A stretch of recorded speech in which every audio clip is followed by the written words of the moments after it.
Medical पाठशाला। Hello friends, आज की वीडियो में हम पढ़ेंगे cellular events.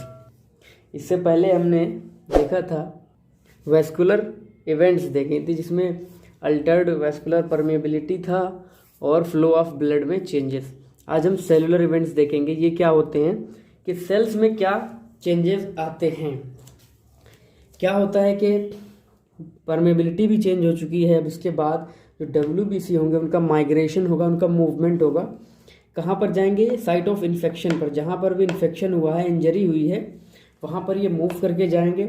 Recognition of microbes, जो भी माइक्रोब पैथोजन या फिर कोई फॉरेन पार्टिकल है उसको जाकर के पहचानेंगे ये, और उसके बाद उसकी फाइगोसाइटोसिस होंगे। तो सेलुलर इवेंट में तीन चीज़ें हैं, एक है माइग्रेशन, रिकॉग्निशन और फाइगोसाइटोसिस ऑफ द एजेंट। इसके लिए पहले दो चीज़ें होंगी। एक है एक्सुडेशन ऑफ WBC, यानी WBC का बाहर निकलना। कहाँ से? ब्लड वेसल से बाहर निकलना। जो भी माइक्रोवैस्कुलेचर है, जो कैपिलरीज हैं, वेन्यूल हैं, आर्टेरियोल हैं, उनसे WBC का बाहर निकलना, इसे एक्सुडेशन कहते हैं।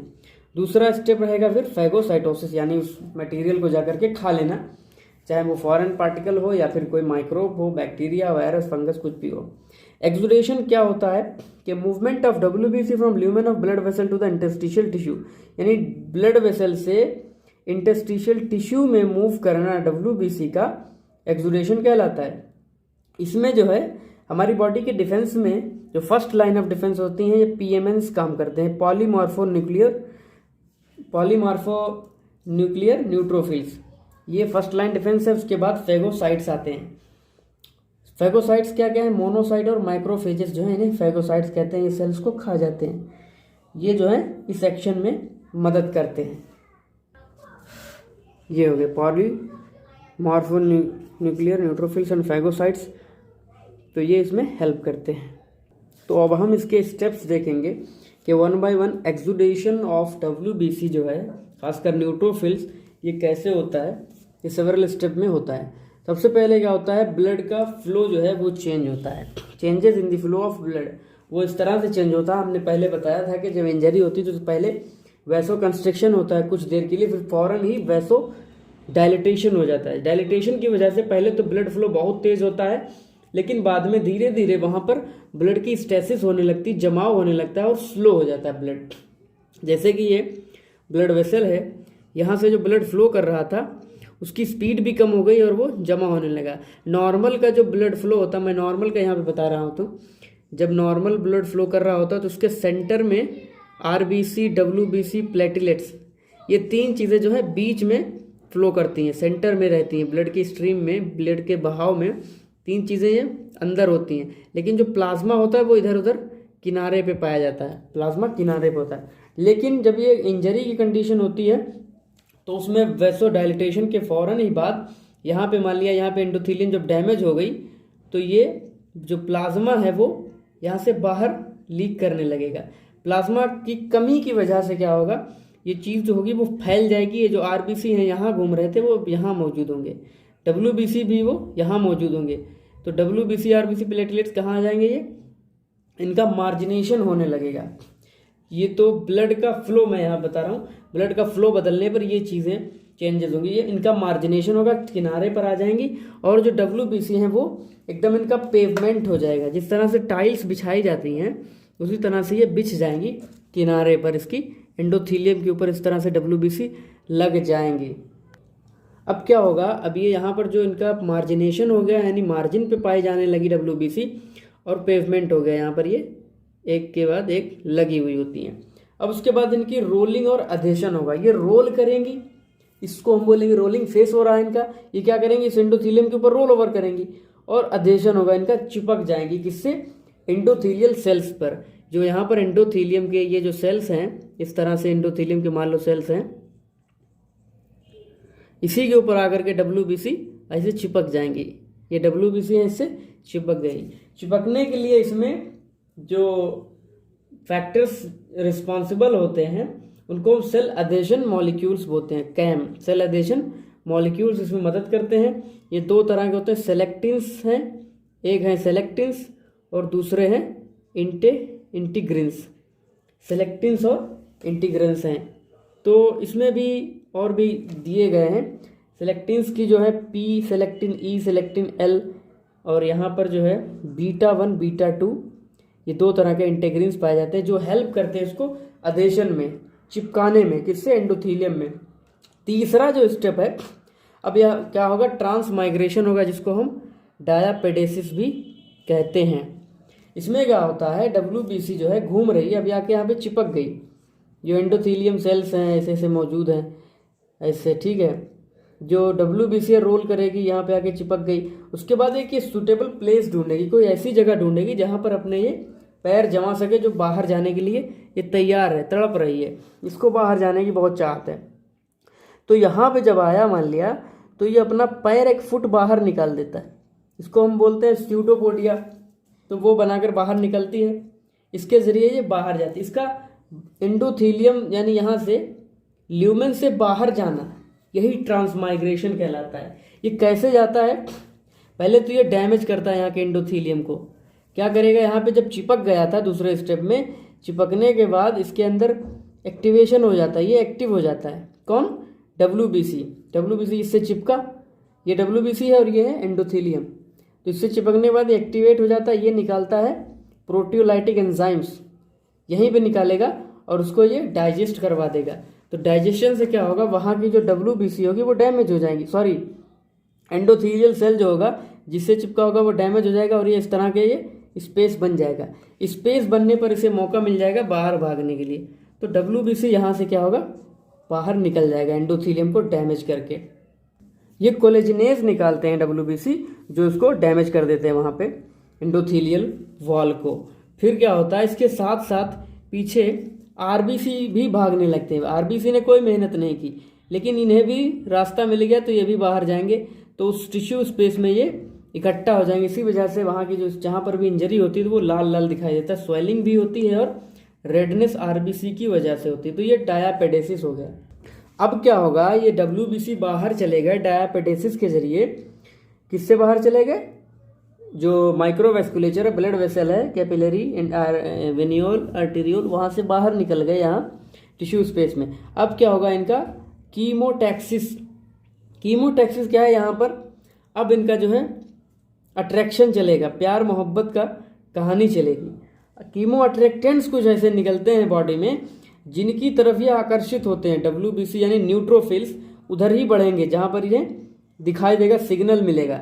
ये सिग्नल देने वाले जो है कीमो अट्रैक्टेंट्स 2 तरह के होते हैं, एक्सोजिनस कीमो अट्रैक्टेंट और एंडोजिनस। एक्सोजिनस मतलब बाहर वाले हैं, एंडोजिनस यानी बॉडी के हैं। एक्सोजिनस में जो है बैक्टीरिया का कोई प्रोडक्ट हो सकता है, बैक्टीरिया ने निकाला, जैसे फॉर्माइलेटेड पेप्टाइड वगैरह है, जैसे बैक्टीरिया ने निकाला तो उसकी तरफ WBC खींचे हुए चले जाते हैं। दूसरा क्या होगा, एंडोजिनस भी हो सकता है। एंडोजिनस यानी बॉडी खुद बना रही है। कुछ ल्यूकोट्राइंस हो सकते हैं, साइटोकाइंस हो सकते हैं, जैसे इंटरल्यूकिनेट है, ये कैलिक्रीन है, कैलिक्रीन है, KRIN KLLI।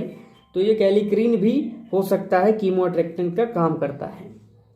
और आपकी जानकारी के लिए थोड़ा बता दूं कि जो यहाँ पर क्या हो रहा है, कीमोटैक्सिस, ये होता क्या है कि जैसे कि ये WBC है, ये WBC मान लिया हमने न्यूट्रोफिल, और जो कीमो अट्रैक्टेंट निकला है, चाहे वो ये बैक्टीरियल प्रोडक्ट हो कोई या फिर एंडोजिनस हो, जैसे मान लिया ये है, तो ये आकर के इसके सरफेस से अटैच हो जाता है। ये क्या है, कीमो अट्रैक्टेंट है, ठीक है, और ये WBC है, ये इससे अटैच हो जाता है। फिर इसके जो है सरफेस पे अटैच होने के बाद इसमें कुछ ऐसे चेंजेस लाता है जो इसके अंदर साइटोसोलिक कैल्शियम को बढ़ा देता है। कैल्शियम इसके अंदर बहुत ज़्यादा जाने लगता है, WBC के अंदर कैल्शियम की मिकदार बढ़ जाती है। बढ़ने की वजह से कैल्शियम बढ़ता है, तो उसके बाद यहाँ पर एक्टिन जो है सामने की तरफ, एक्टिन बहुत ज़्यादा डिपॉजिटेड हो जाएगा और मायोसिन पीछे हो जाता है। तो इसका स्ट्रक्चर जो है अट्रैक्शन करता है और वहाँ पर जो है मुड़ जाता है, ऐसा मुड़ेगा कि आगे की तरफ इसका मूवमेंट हो जाएगा। इसी तरह से बढ़ता चला जाता है, आगे कोई और मिला उससे जुड़ा फिर आगे बढ़ा, तो इस तरह से होता है। अब हम देखते हैं कि फैगोसाइटोसिस कैसे होता है। 3 स्टेप में ये पूरा होता है। फैगोसाइटोसिस का मतलब ये होता है कि सेल ईटिंग। फैगोसाइटोसिस मतलब क्या हुआ, सेल का खाना, और सेल ड्रिंकिंग को पिन्नोसाइटोसिस कहते हैं। तो फैगोसाइटोसिस यहाँ पर पढ़ रहे हैं, यानी पैथोजन जो बैक्टीरिया, वायरस, फंगस आ गया है उसको खाने की प्रक्रिया को हम फैगोसाइटोसिस कहते हैं। ठीक है, फैगोसाइटोसिस का अगर हम डेफिनेशन देखें, हर्षमोहन पैथोलॉजी 8th एडिशन में लिखा है कि it is defined as the process of cellular engulfment of a solid particulate material, चाहे वो माइक्रोब हो, फॉरेन पार्टिकुलेट मटेरियल हो, या कुछ भी हो। तो ये हो गया। इसमें जो है फैगोसाइटोसिस में दो चीज़ें जिम्मेदार होती हैं, एक हैं पीएमएन्स पॉलीमॉर्फोन्यूक्लियर न्यूट्रोफिल्स जिसे हम माइक्रोफेजेस कहते हैं, फिर मोनोसाइट्स हैं, मोनोसाइट्स को हम मैक्रोफेजेस कहते हैं। कैसे होता है? सबसे पहले रिकॉग्निशन होगा और अटैचमेंट होगा। उसमें मैं सबसे पहले यहाँ पे बना के दिखा रहा हूँ। क्या होता है, कोई पैथोजन जो होता है सबसे पहले उसका ऑप्सोनाइजेशन होता है। ऑप्सोनाइजेशन एक वर्ड आपने नहीं सुना होगा तो मैं बता दूं। ऑप्सोनाइजेशन का मतलब ये हुआ कि बैक्टीरिया को या फिर पैथोजन को खिलाने के लायक बना देना, यानी अब उसको हमारा जो WBC है वो खा लेगा, उसको इस लायक बना देना है। अब कौन कौन से ऑप्सोनिन्स हैं जो उस लायक उस बैक्टीरिया को बनाते हैं? कुछ हमारे प्लाज्मा में पहले से मौजूद होते हैं, जैसे कि IgG ऑप्सोनिन या फिर C3b ऑप्सोनिन। कुछ कलेक्टिन्स भी हैं, कलेक्टिन्स भी इसमें जिम्मेदार होते हैं। ठीक है, तो ये सब मदद करते हैं उसको। अच्छा, ऑप्सोनिन का काम क्या होता है? जैसे ये बैक्टीरिया है, मैंने बना रखा है, ये एरो है, ये बैक्टीरिया छोटा वाला, और ऑप्सोनिन आकर के इस पर अटैच हो जाता है, जुड़ जाता है। ऑप्सोनिन ये इनमें से कोई भी आकर के जुड़ जाएगा। जब ऑप्सोनिन जुड़ेगा तो ये इसको, अब ये जो है इससे WBC से, न्यूट्रोफिल से जुड़ने के लायक बन गया। ये बॉन्ड बनवाने के लिए मददगार होता है। ये वैसे बैक्टीरिया इससे नहीं जुड़ सकता है, इधर उधर घूम रहा है, लेकिन ये इसको शिकंजे में कस लेता है। अब ये इससे बॉन्ड बनवा देगा। उसी के लिए यहाँ पर एक रिसेप्टर होता है, FC रिसेप्टर। ये किस पर पाया जा रहा है? इस न्यूट्रोफिल के ऊपर। ठीक है, ये न्यूट्रोफिल है, इसके ऊपर एक रिसेप्टर पाया जाता है। तो उसी रिसेप्टर से ये ऑप्सोनिन बॉन्ड बना लेगा और बैक्टीरिया भी आकर के उससे जुड़ जाएगा, गले मिल जाएगा। अब इसे ये नहीं पता हमारी मौत होने वाली है, तो ये जो है बहला फुसला रहा है बैक्टीरिया को, ऑप्सोनिन बैक्टीरिया को। अब जो है इसका एनगल्फमेंट होगा, यानी अंदर निगलना। अब अटैचमेंट हो जाता है। अटैचमेंट के बाद ये जो बैक्टीरिया है, इसमें क्या होता है कि जो हमारा WBC है, न्यूट्रोफिल है, ये स्यूडोपोड्स बनाता है। पैर जैसा ऐसे बना लेगा, ये देखो, ये ऐसे हो जाएगा खाली, और जो बैक्टीरिया है वो इसके अंदर आ चुका होगा। ये एक्टिन के एक्टिवेशन की वजह से जो है एक्टिन फिलामेंट एक्टिवेट हो जाता है, इसी वजह से यहाँ पर स्यूडोपोड्स बन जाते हैं। ये बैक्टीरिया इसके अंदर आ जाएगा। आने के बाद ये जब बैक्टीरिया अंदर एंटर करता है तो इसको हम, इसके ऊपर एक वैक्यूल बन जाता है और इसको हम बोलेंगे, फिर से ये हमारा जो इसका प्लाज्मा मेम्ब्रेन है वो सही हो जाएगा WBC का। अब ये बैक्टीरिया अंदर आ गया है, इसके ऊपर से वैक्यूल चढ़ा हुआ है एक, और ये जाकर के उससे जुड़ जाएगा एक लाइसोसोम से मिल जाएगा। अब इसको हम बोलेंगे फैगोलाइसोसोम, क्योंकि लाइसोसोम ही इसको तोड़ेगा, इसको बोलेंगे हम फैगोलाइसोसोम। अब लास्ट स्टेप ये है कि अब एनगल्फ भी कर लिया उस बैक्टीरिया को अंदर। अब इसको किल करना है, इसको डिग्रेड करना है, तोड़ना है, ख़त्म करना है जड़ से। ख़त्म कैसे किया जाता है कि हमारे जो सेल्स हैं, ये जो WBC हैं, और वहाँ पर आसपास के एनवायरनमेंट में दो तरह के चेंजेस होते हैं। एक तो इंट्रासेलुलर मैकेनिज्म्स होंगे, इंट्रासेलुलर, और दूसरा होगा एक्स्ट्रा सेलुलर। इंट्रासेलुलर क्या होगा कि सेल, उसी सेल के अंदर जिसमें ये गया है उसमें क्या क्या चेंजेस आएंगे। उसके अंदर जो है कुछ रिएक्टिव ऑक्सीजन स्पीशीज इसको मारने की कोशिश करेंगी, और जो है नाइट्रिक ऑक्साइड भी कर सकता है, lysosomal granules. Reactive oxygen species है, पेरोक्साइड है, H2O2, O2- है, सुपर ऑक्साइड है। तो ये क्या करते हैं, उसके स्ट्रक्चर को, बैक्टीरिया के स्ट्रक्चर को डैमेज करते हैं, उसके प्रोटीन को, लिपिड्स को, उसके साइटोस्केलेटन को जो है तबाह और बर्बाद कर देते हैं। इसमें जो है ऑक्सीजन स्पीशीज शामिल है, नाइट्रिक ऑक्साइड भी उसको उसी तरह डैमेज करता है, और जो लाइसोसोमल ग्रेन्यूल्स भी उसके स्ट्रक्चर को खत्म करते हैं। एक्स्ट्रा सेलुलर मैकेनिज्म यह है कि इस सेल के बाहर भी जो न्यूट्रोफिल्स हैं उनमें भी कुछ चेंजेस आ रहे हैं। वो क्या करते हैं, इसमें कुछ दूसरे भी WBC एक्टिवेट हो चुके होते हैं, क्योंकि उन्हें पता चल गया है कि यहाँ बैक्टीरिया आ चुका है, तो ये एक्टिवेटेड हो जाते हैं। एक्टिवेट होने की वजह से ये अपनी बॉडी से, यानी अपने से जो इंटरनल एनवायरनमेंट से कुछ प्रोटियोलिटिक एंजाइम्स बनाते हैं, जिसको बाहर निकाल देते हैं, ये प्लाज्मा में बाहर जो है निकाल देते हैं, प्रोटियोलिसिस। इसकी वजह से टिश्यू इंजरी भी हो सकती है, लेकिन ये कुछ हद तक टिश्यू इंजरी जो है ज़्यादा होने से बचाते हैं, पहचानते हैं कि ये क्या है। लेकिन कुछ जो है टिश्यू इंजरी भी हो जाती है। दूसरी क्या है कि न्यूट्रोफिल्स एक्स्ट्रा सेलुलर ट्रैप्स भी बनते हैं, उनको हम नेट्स कहते हैं, NET। ये जो है न्यूट्रोफिल एक्स्ट्रा सेलुलर ट्रैप, ये जो है न्यूट्रोफिल की जो न्यूक्लियाई होती है, न्यूक्लियाई बाहर ये ट्रैप बनाकर फेंकती है, जिसमें जो है वो बैक्टीरिया जो है इसमें फंस जाते हैं और उसको बाद में खा लिया जाता है। ये एक चीज़ हो गई। तीसरी चीज़ क्या होती है, इम्यून मैकेनिज़म्स भी चलते हैं, यानी हमारे इम्यून सिस्टम में से कुछ और चीज़ें हैं, जैसे कि एंटीबॉडी बन गया, वहाँ पर साइटोलिसिस हो गई किसी मैकेनिज़्म के ज़रिए, या सेल मीडिएटेड साइटोटॉक्सिसिटी भी हो सकती है। तो इतनी चीज़ें होती हैं। यहाँ पर हमारा पूरा हो गया फैगोसाइटोसिस। Thank you.